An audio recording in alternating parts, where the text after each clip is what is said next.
Okay, तो आज हम लोग पढ़ रहे हैं क्या चीज, ग्राफ। क्लास 10th में ग्राफ जो है 5 नंबर का क्वेश्चन आता है। एक क्वेश्चन हर साल पूछा जाता है 5 नंबर का। एक्सिस के बारे में आपसे पूछा जा सकता है ऑब्जेक्टिव में। एक्सिस के बारे में, जैसे अब एक्सिस क्या है इसको हम लोग समझेंगे। अक्ष के बारे में पूछा जाएगा, अक्ष क्या है इसको भी हम लोग समझेंगे, ठीक है। उसके बाद हमें जानना है क्या चीज, अक्ष की कितने प्रकार होता है, अब कितने प्रकार का अक्ष हो सकता है। भुज के नाम सुने हैं, कोटि के नाम सुने हैं, ये चीज के भी बारे में हम लोग जानेंगे इस चीज में, ठीक है। उसके बाद हमें जानना है कि ग्राफ कैसे खींचा जाता है, ग्राफ कितने तरह के होता है।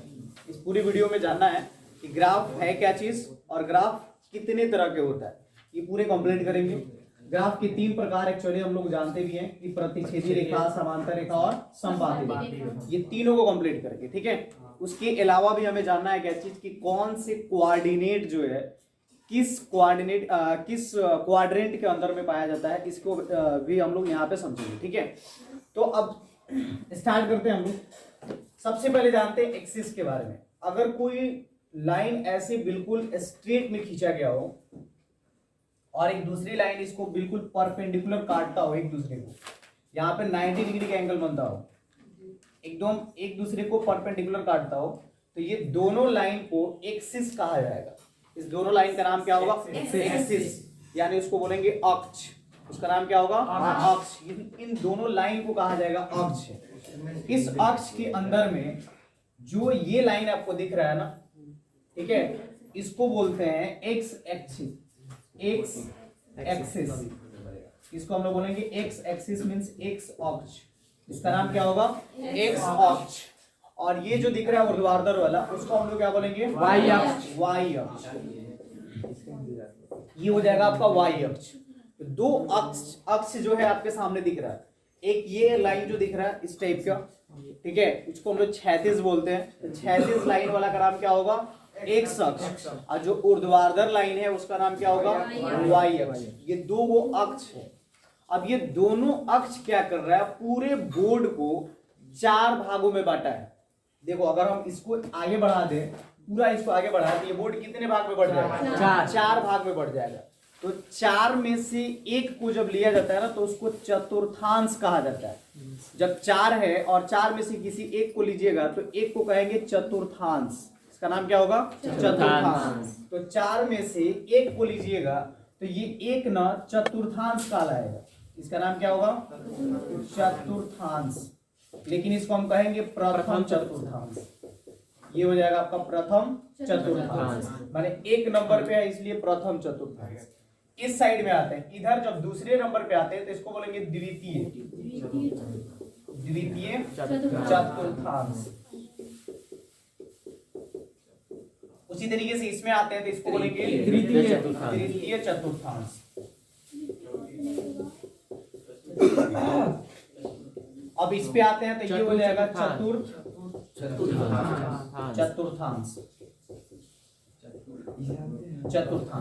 तो चतुर्थांश के मतलब क्या, 4 में से 1। अगर 4 हिस्सा है उसमें से 1 हिस्सा को ले लेते हैं तो उसको कहेंगे चतुर्थांश, माने चौथे। जैसे आपके पास एक रोटी है और रोटी को एक बार फोल्ड करो, फिर से एक बार फोल्ड करो, ठीक है, और 4 एक बार पहले फोल्ड किए तो हाफ हाफ हो गया, फिर से एक बार फोल्ड किए तो हाफ हाफ हो गया। तो उसको जब तोड़िएगा तो कितने भाग में टूटेगा, 4 भाग में। तो उसमें से 1 भाग जो मिल रहा है वो क्या कहलाएगा, चतुर्थांश कहलाएगा, ठीक है। तो उसी तरह ये चतुर्थांश है। अब इस एक्सिस के ऊपर नंबर रहता है, एक्सिस के ऊपर क्या देता है, नंबर। ये जो मिड पॉइंट पे टच किया ना, जहां पे ये दोनों एक्सिस एक दूसरे को काटा है, इसको हम कहते हैं मूल बिंदु। इसका नाम क्या होता है, मूल बिंदु। इसको हम 0 0 से लिखते हैं, ओ 0 0, ठीक है। और इसे O से इंडिकेट किया जाता है। इंडिकेट करने के लिए हम लोग ओरिजिन लिखते हैं, ठीक है। यहां से इस डायरेक्शन में जब हम लोग जाते हैं तो सारे के सारे नंबर पॉजिटिव मिलते हैं। सारे के सारे नंबर क्या मिलने वाले हैं, पॉजिटिव। इसके ऊपर जब जाएंगे तो सारे के सारे नंबर क्या मिलने वाले हैं, पॉजिटिव। इस साइड आते हैं तो सारे के सारे नंबर क्या मिलने वाले हैं, निगेटिव। नीचे भी आएंगे तो निगेटिव। अब हम पहले चतुर्थांश की बात करें तो x का वैल्यू ये है, y के वैल्यू ये है, तो इसमें दोनों में पॉजिटिव ही नजर आ रहा है। x भी पॉजिटिव, y भी पॉजिटिव, इसलिए ये दोनों प्लस प्लस होगा। जब दूसरे चतुर्थांश की बात करते हैं तो पहले x फिर y, तो x का वैल्यू क्या हो जाएगा माइनस और y का वैल्यू क्या होगा पॉजिटिव, तो निगेटिव पॉजिटिव होगा। उसके बाद अगर हम बात करते हैं इसके अंदर थर्ड में, तो थर्ड में इधर क्या है निगेटिव और इधर भी क्या है निगेटिव, यानी थर्ड में दोनों निगेटिव। फोर्थ में बात करते हैं तो इधर क्या है पॉजिटिव और इधर क्या है निगेटिव, ये पॉजिटिव निगेटिव। अब यहाँ पे जो हम प्लस माइनस लिख रहे हैं इसको कहते हैं निर्देशांक। इसका नाम क्या है निर्देशांक। और निर्देशांक को कभी भी एक्स वाई के फॉर्म में लिखा जाता है। एक्स वाई के फॉर्म के मतलब ब्रैकेट के अंदर जो पहला नंबर होगा वो एक्स कहलाएगा और दूसरा नंबर क्या कहलाएगा वाई कहलाएगा। ध्यान रखना, ब्रैकेट के अंदर पहला नंबर एक्स और दूसरा नंबर वाई। अच्छा, अगर क्वेश्चन में आपसे पूछ दिया जाए कि 4 और 3 एक कोऑर्डिनेट है, एक निर्देशांक है, अब इस निर्देशांक के अकॉर्डिंग हम देखें तो इसमें पूछा जाए कि x का वैल्यू कितना है 4, तो पहला नंबर x है तो पहला नंबर इसमें 4 है, तो x का वैल्यू कितना हो गया 4 और y का वैल्यू कितना हो गया 3। यानी पहला को हमेशा समझना है x से और दूसरा क्या समझना है y। अब इसी x को किसी किसी किताब में मिलेगा, इसको हम लोग बोलते हैं भुज। इस x का नाम क्या है भुज और इस y को कहा जाता है कोटि। इसका y का नाम क्या हो गया कोटि, यानी भुज और कोटि। ये डिपेंड करता है किसके ऊपर कि कौन पहले, मतलब पहले जो होगा वो भुज कहलाएगा और बाद में जो होगा वो कोटि कहलाएगा।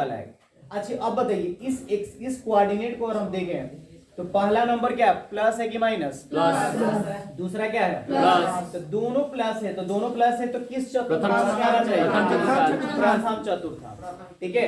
अच्छा, अगर हम बात करते हैं -3 और 2 की, तो -3 क्या है माइनस में है और यहाँ पे क्या है प्लस में, माने पहला वाला माइनस में दूसरा वाला प्लस में, माइनस में दूसरा वाला प्लस में, किस में जाएगा तीसरे चतुर्थांश में जाएगा। ठीक है, ये पहला चतुर्थांश हो गया, ये दूसरा चतुर्थांश हो गया, ये तीसरा चतुर्थांश है और ये चौथा चतुर्थांश।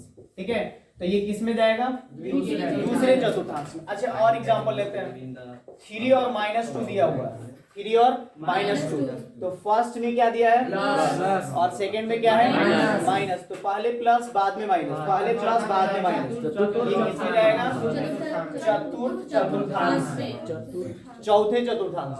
अच्छा, और इससे थोड़ा सा हटते हैं, -3 और -3 की बात करते हैं, या -2 ही है, यहाँ पे कोई भी नंबर हो सकता है, यहाँ भी माइनस यहाँ भी माइनस, पहला भी माइनस दूसरा भी, तो पहला भी माइनस दूसरा भी माइनस, ये क्या कहलाएगा चतुर्थांश में गया। अच्छा, एक और क्वेश्चन आ जाए कि 0 और 5 दे दे तो ये कौन से चतुर्थांश में है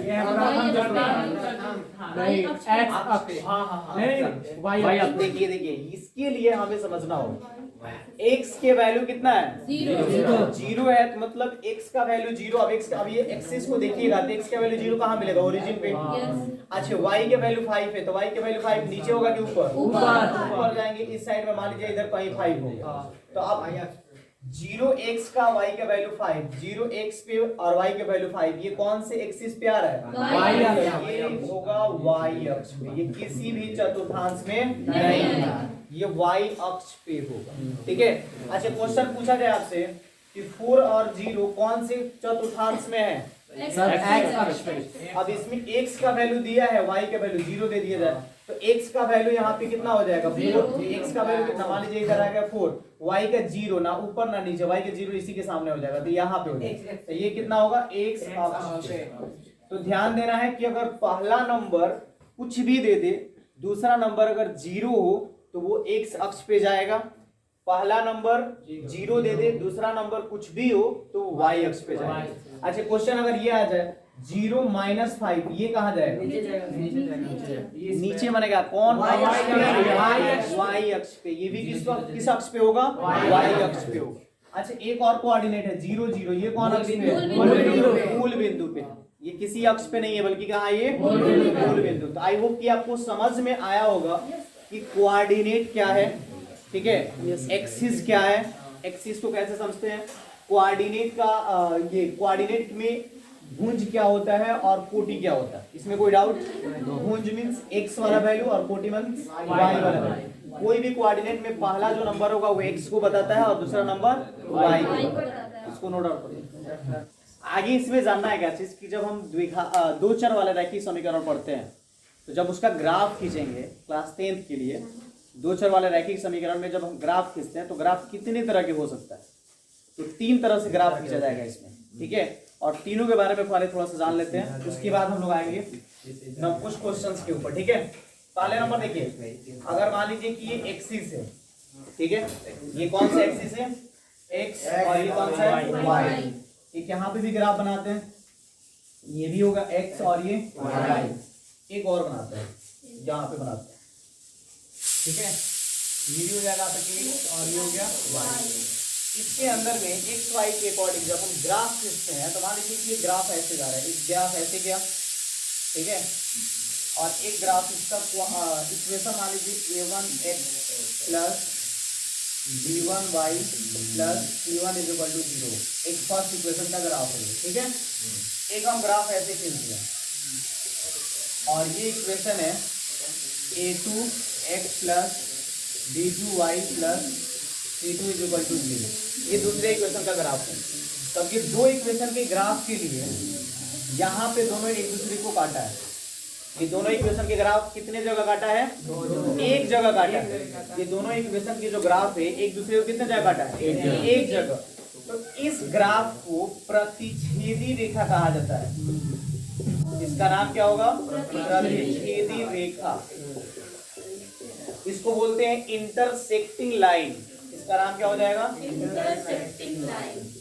इंटरसेक्टिंग लाइन, इंटरसेक्टिंग लाइन। अब इंटरसेक्टिंग लाइन के मतलब क्या हुआ, एक दूसरे को कितनी जगह काटा है, एक जगह काटा है। अब ये कैसे पता चलेगा a1 a2 के अकॉर्डिंग, इसके लिए एक रूल है, फर्स्ट नंबर कि if a1 by a2 does not equal to b1 by b2, अगर ये इस चीज को शो करता है तब हम कहेंगे कि ये प्रतिच्छेदी रेखा भी होगा और ये इंटरसेक्टिंग लाइन भी होगा। मींस प्रतिच्छेदी रेखा होगा और ये एक दूसरे को एक जगह काटेगा, कितनी जगह काटेगा, एक जगह। और जब कोई भी ग्राफ एक दूसरे को एक जगह काटे तो उसमें सिर्फ और सिर्फ एक हल होगा, एक हल होगा, एक हल होगा। ध्यान रखना है कि जब भी कोई ग्राफ खींचे और ग्राफ खींचने के बाद एक दूसरे को कितने जगह काटे, एक जगह काटे, तो इस ग्राफ को देंगे प्रतिच्छेदी रेखा। इसका नाम क्या देंगे, प्रतिच्छेदी रेखा। ये ग्राफ को बिना ग्राफ खींचे कैसे पता करेंगे, a1 by a2 b1 by b2 अगर बराबर नहीं होगा तो समझेंगे कि ये ग्राफ प्रतिच्छेदी रेखा ही होगा, ठीक है। जब उसको सॉल्व करेंगे तो सॉल्व करने पे आंसर कितना आएगा, सिर्फ और सिर्फ एक हल होगा, x का एक आंसर निकलेगा, y का एक आंसर निकलेगा, इसके अलावा कुछ नहीं होगा। दूसरे नंबर पे आते हैं, अगर यहाँ पे एक ग्राफ खींचा गया है, एक ग्राफ ऐसे है और दूसरा ग्राफ एकदम ऐसे गया है, एक दूसरे के बिल्कुल ही पैरेलल है, एक दूसरे के समांतर है। ये पहला वाला जो ग्राफ है, ये पहला इक्वेशन का है a1x plus b1y plus c1 is equal to 0 का ग्राफ है, और ये क्या है a2x plus b2y plus c2 is equal to 0 graph. ये फर्स्ट इक्वेशन, ये सेकंड इक्वेशन का ग्राफ है। अब ये दोनों ग्राफ हम खींचे हैं, दोनों ग्राफ एक दूसरे के क्या है, पैरेलल है, तो इसको कहेंगे समांतर रेखा। इसका नाम क्या होगा, समांतर रेखा, यानी पैरेलल लाइन। और पैरेलल लाइन जब भी होगा तो उसको चेकअप कैसे करेंगे, a1 by a2 बराबर होगा b1 by b2 does not equal to c1 by c2। ये अगर कोई रूल्स फॉलो कर रहा है तो समझना है कि कौन सा रेखा है, समांतर रेखा। जब समांतर रेखा होगा तो कोई हल नहीं, कोई हल नहीं है, कोई हल नहीं है। जब इसको सॉल्व कीजिएगा ना तो इसका आंसर नहीं निकलेगा, जब भी सॉल्व कीजिएगा तो कोई आंसर नहीं निकलेगा, ठीक है, ना x का कोई आंसर निकलेगा ना ही y के कोई आंसर निकलेगा। तो समझ जाना कि वो समांतर है। यहाँ पे एक ग्राफ है, एक ग्राफ ऐसे खींच रहा है, ठीक है, एक ग्राफ ये है, दूसरा जो लाइन है ना, दूसरा लाइन इसी पे आ गया, इसी पे दूसरा लाइन भी आ गया। पहला ग्राफ जो है पहला इसी पे है और दूसरा भी किसी पे, इसी पे है। तो दोनों इक्वेशन, पहला इक्वेशन मान लीजिए a1x plus b1y plus c1 is equal to 0, और दूसरा भी इक्वेशन इसी में है a2x plus b2y plus c2 is equal to 0। ये दोनों इक्वेशन इसी में है। अब ये दोनों इक्वेशन जब इस टाइप के कोई ग्राफ आए, एक के ऊपर दूसरा आ जाए, तो उसको बोलेंगे समपाती। इसका नाम क्या होगा, समपाती रेखा। इसकी पहचान क्या है? इसकी पहचान पहला है कि a1 बाई a2 बराबर होगा b1 बाई b2 और ये बराबर होगा c1 बाई c2। ठीक है, अब इसमें क्या होगा? अनेक अनेक हल, यानी जितना चाहे उतना आंसर निकाल सकते हैं इसको। अब यहाँ पे एक हल क्यों? क्योंकि एक पहला एक लाइन और दूसरा लाइन सिर्फ एक जगह टच किया, इसलिए एक हल निकलेगा। यहाँ पे एक भी हल क्यों नहीं? क्योंकि एक भी जगह नहीं काटा है, इसलिए एक भी हल नहीं। यहाँ पे अनेक हल क्यों? क्योंकि हर जगह काटा है, एक दूसरे के ऊपर है, इसका मतलब कि हर जगह वो काट रहा है, तो जितने पॉइंट होगा उतना हल निकलेगा। तो इसमें कितना हल होगा? अनेक हल। तो इस बात को ध्यान रखना है कि अगर एक दूसरे को एक जगह काटे प्रतिच्छेदी, कहीं नहीं काटे समांतर, और एक के ऊपर दूसरा आ जाए समपाती। ये प्रतिच्छेदी की पहचान a1 by a2 does not equal to b1 by b2। समांतर की पहचान a1 बाई a2 बराबर b1 by b2 does not equal to c1 by c2। And संपाती की पहचान a1 बाई a2 बराबर b1 बाई b2 बराबर c1 बाई c2। किसका? इसको हम लोग बोलेंगे इंटरसेक्टिंग लाइन, इसको बोलते हैं पैरेलल लाइन, और इसको बोलते हैं कोइंसिडेंट लाइन। इसका नाम क्या होगा? Coincident line. ठीक है, तो ये हो गया आपका इंटरसेक्टिंग, वो पैरेलल, ये कोइंसिडेंट, मतलब एक दूसरे के ऊपर है। ठीक है, इसमें कितना हल? एक हल, इसमें कोई हल नहीं, और इसमें अनेक हल। इसको नोट करो, चैप्टर 3 उसमें दिया हुआ है इसका नाम कि दो चर वाले रैखिक समीकरण युग्म। ठीक है, दो मीन्स दो, चार मीन्स वेरिएबल। वेरिएबल मीन्स जो नहीं बदले, जो बदल जाए, जो बदल जाए। ठीक है, जो चेंज होते रहता है उसको बोलते हैं वेरिएबल। जैसे ए से लेकर ए बी टू जेड, ये जितना नंबर आता है सब क्या है? वेरिएबल। और उसके बाद आता है रैखिक।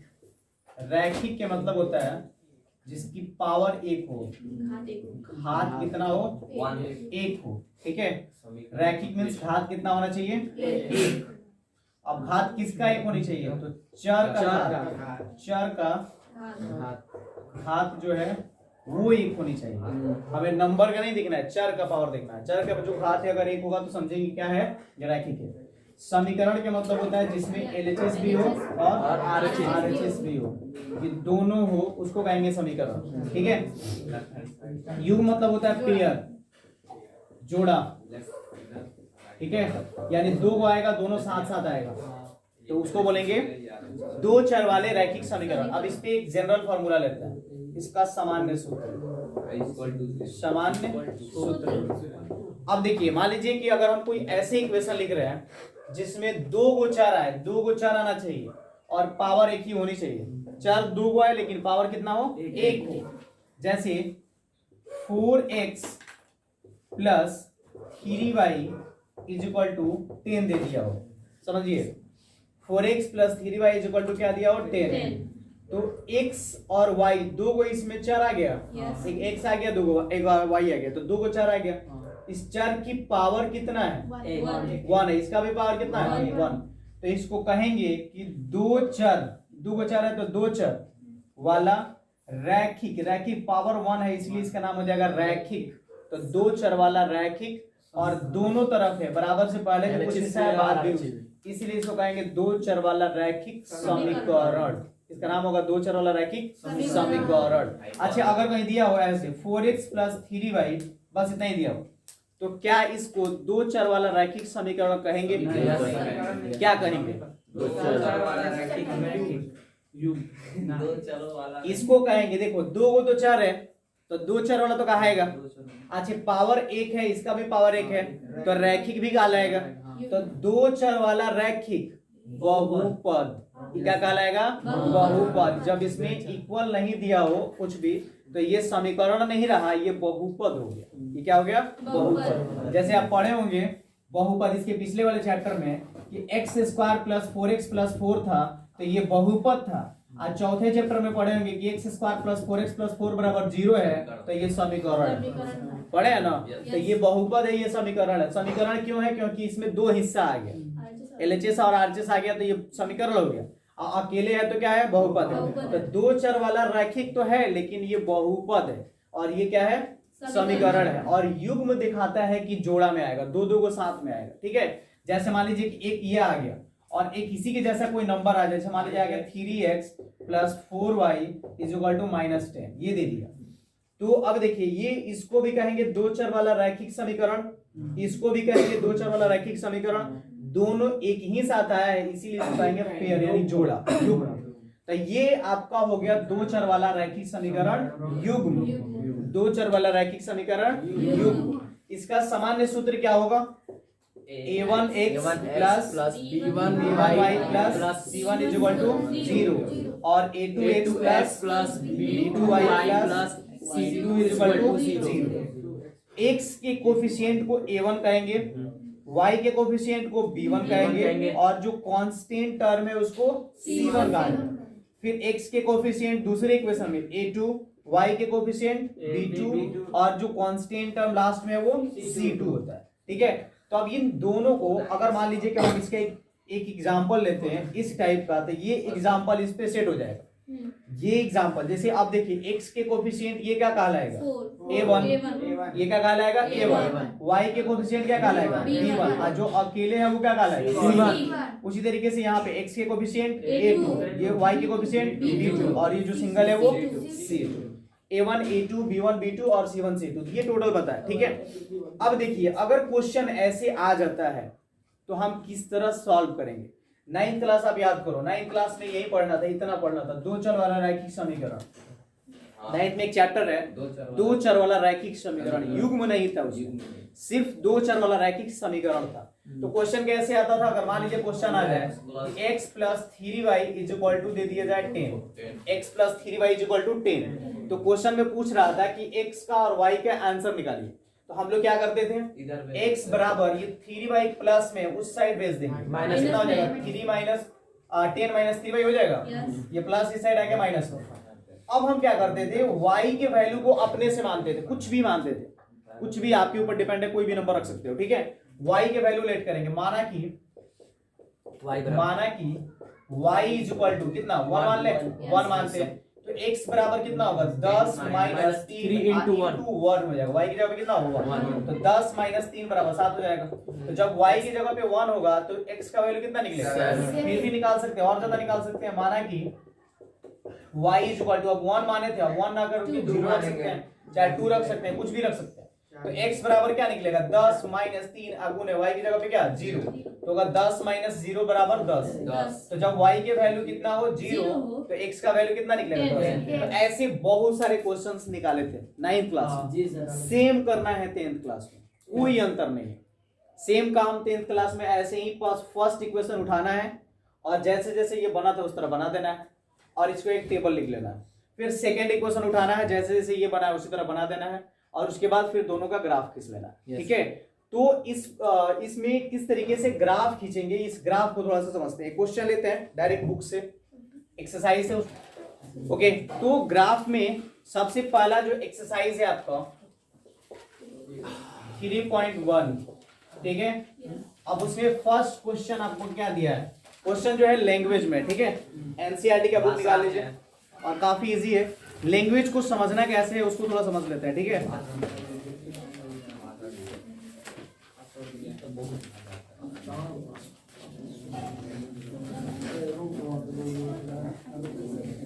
चलिए, एकदम ध्यान देना है, बुक के ऊपर बिल्कुल ध्यान रखना है। एक एक लाइन हम पढ़ रहे हैं, बिल्कुल देख देख करके समझना है उसको, कैसे इक्वेशन निकाल रहा है, ठीक है। इक्वेशन निकालना अगर आ गया तो बाकी सारा काम आसान है। मेन इक्वेशन है। क्वेश्चन है कि आफ्ताब अपनी पुत्री से कहता है, कौन बोल रहा है? आफ्ताब है। मान लीजिए ये आफ्ताब है, ये उसकी पुत्री है, ठीक है। ये आफ्ताब अपनी पुत्री से कहता है कि 7 साल पहले, अभी की बात नहीं कर रहा, 7 साल पूर्व, 7 वर्ष पूर्व मैं तुमसे 7 गुनी आयु का था। अब से 7 साल पहले ये जो था इससे 7 टाइम्स ज्यादा था, 7 गुना सा। तो अभी कितना है ये नहीं पता है, तो हम क्या करते हैं कि फिलहाल अभी के एज को कुछ मान लेते हैं कि मान लीजिए कि आफ्ताब का एज x है और उसकी पुत्री का एज क्या है y है। नहीं पता तो हम मान लेते हैं। यहाँ पे इसको नोट कर देंगे, यहाँ पे लिखेंगे भी। फर्स्ट क्वेश्चन को सॉल्व करने के लिए लिखेंगे कि माना कि आफ्ताब की वर्तमान लगाने से क्यों लगाना है, क्योंकि पता चले अभी क्या वर्तमान आयु बराबर x वर्ष। कितना हो गया जी, x वर्ष। फिर माना कि आफ्ताब की पुत्री की वर्तमान आयु बराबर कितना हो जाएगा y वर्ष। ठीक है, अब करें 7 वर्ष पहले, 7 वर्ष पूर्व, 7 साल पहले। तो 7 साल पहले आफ्ताब जो है कितने का होगा, अभी देखो अभी x का है तो 7 साल पहले कम का होगा कि ज्यादा का होगा, कम का। जैसे मान लीजिए आपका एज अभी कितना है, 14 साल है, तो 14 साल है तो 7 साल पहले कितने साल का होंगे, 7 साल का होंगे, 7 साल घट जाएगा ना। जितने साल पहले जाइएगा उतना साल घटते जाएगा।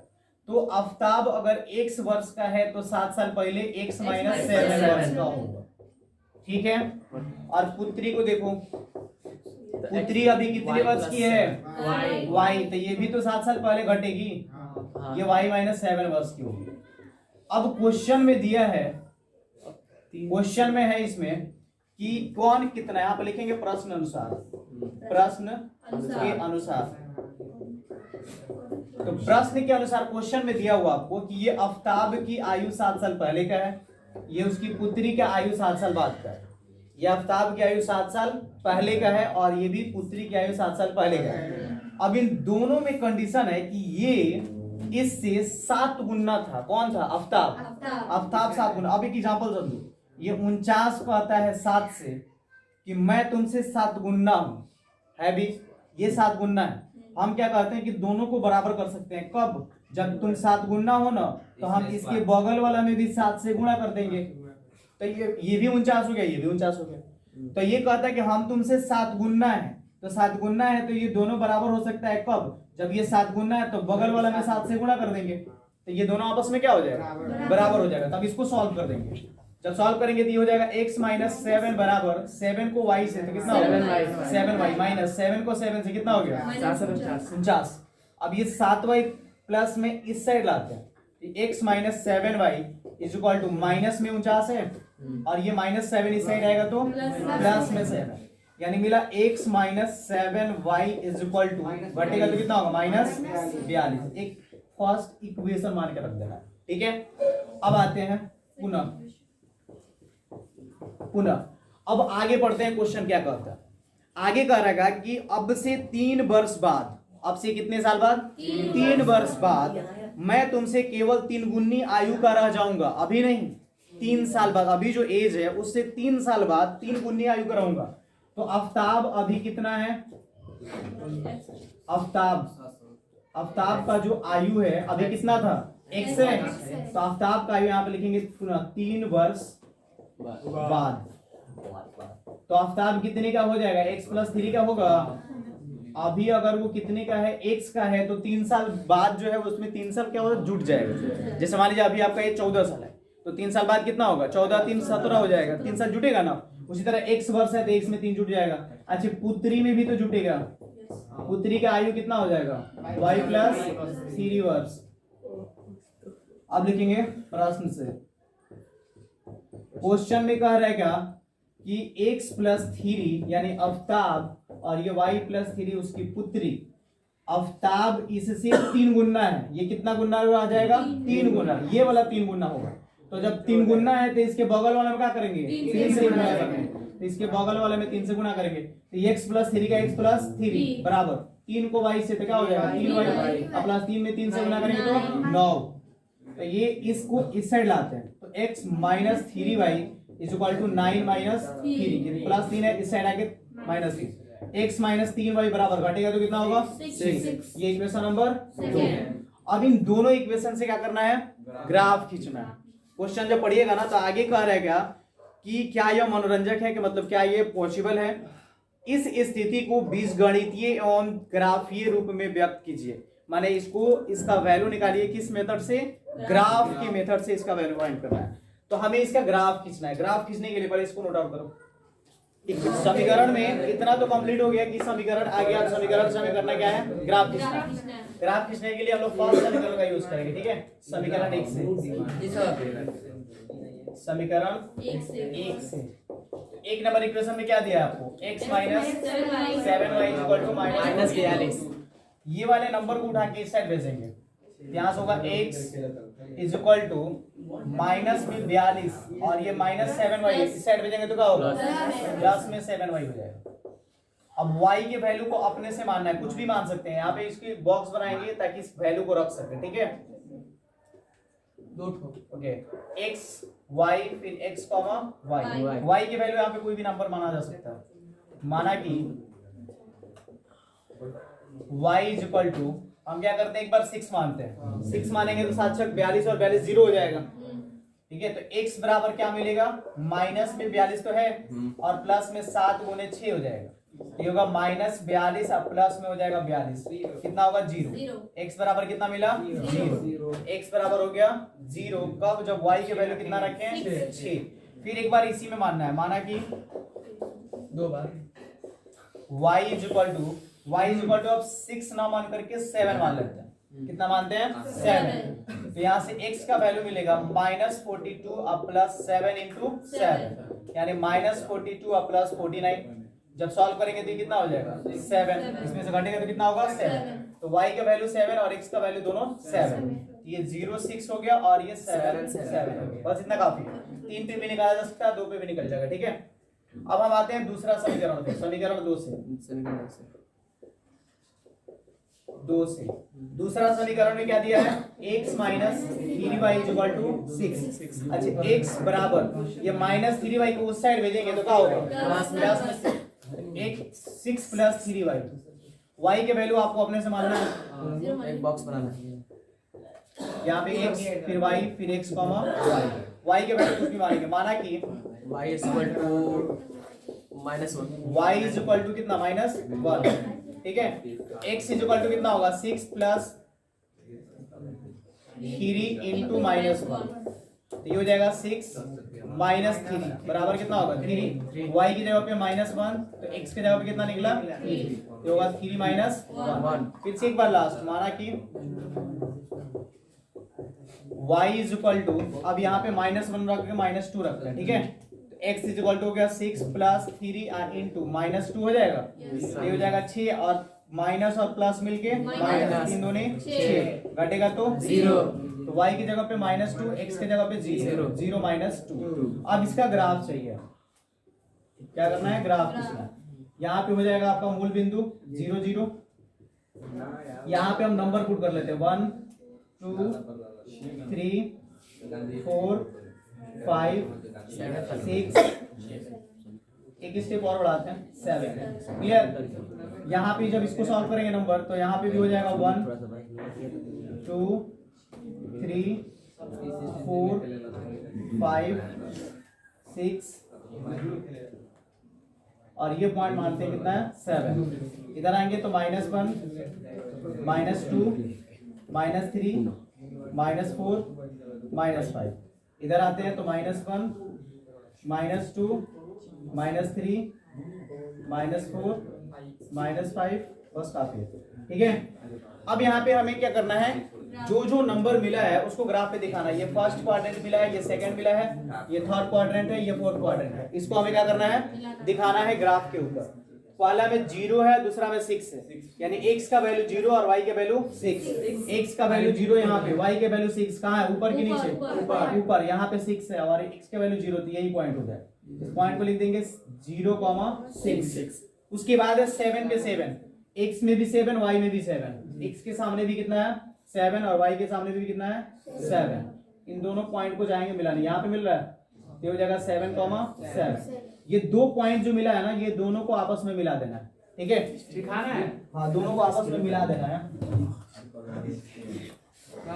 तो अब इसमें करते क्या है हम लोग, ये दोनों को टच कराते हैं। अब ये जो मिल गया आपको यहां से, ये आपका एक ग्राफ कंप्लीट, इस लाइन की कोई जरूरत नहीं है, ठीक है, इसको हटा दें। उसके बाद देखिए अब दूसरे पे आते हैं, इस पे पहला में x का वैल्यू कितना है 3 और y का वैल्यू, -1 x का वैल्यू 3 यहाँ पे है, y का वैल्यू -3, नीचे आएंगे नीचे 1 के सामने, यहाँ पे आ रहा पॉइंट, ये पॉइंट हो जाएगा आपका कितना 3 और -1। उसके बाद x के सामने कितना है 0, y के सामने -2, x के सामने 0, y के सामने -2, यानी यहाँ पे आएगा, ये हो गया आपका कितना 0 और -2। इन दोनों को भी आपस में मिला देना है। समांतर कोई नहीं, बहुत आगे जाके कटेगा। तो ये जो आपका ग्राफ है ना, ठीक है, ये दोनों समीकरण, पहला जो इक्वेशन था क्या था x minus 7y equal to -42, ये इसका ग्राफ है।